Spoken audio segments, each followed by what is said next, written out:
அவன் இங்கிலீஷ் கற்றுக்கணும் அப்படின்றத he needs to learn English அப்படின்னு சொல்லலாம். அவன் இங்கிலீஷ் கற்றுக்கணும் அப்படின்றத he needs to learn English அப்படின்னு சொல்லலாம்.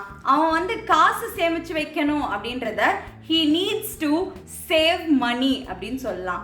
he needs to save money அப்படின்னு சொல்லலாம்.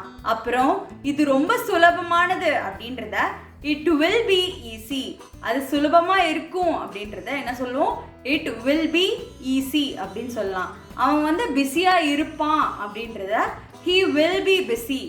he will be busy அப்படின்னு சொல்லலாம்.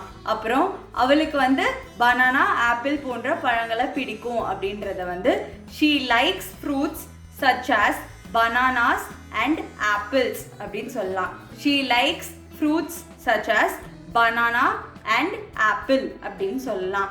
இப்போ நான் உங்களுக்கு சொல்லிக் கொடுத்த இந்த 5 சென்டென்சஸ் உங்களுக்கு பிடிச்சிருந்துச்சுன்னா, இந்த மாதிரி வீடியோஸ் உங்களுக்கு இன்னும் வேணும்னு நினச்சிங்கன்னா, என்னை மோட்டிவேட் பண்ணணும்னு நினச்சிங்கன்னா சப்ஸ்கிரைப் பண்ணுங்கள். மறக்காமல் பக்கத்தில் இருக்க பெல் பட்டனை தட்டி விட்டுருங்க. உங்கள் ஃபேமிலி அண்ட் ஃப்ரெண்ட்ஸ்க்கு ஷேர் பண்ணுங்கள். நன்றி, வணக்கம்.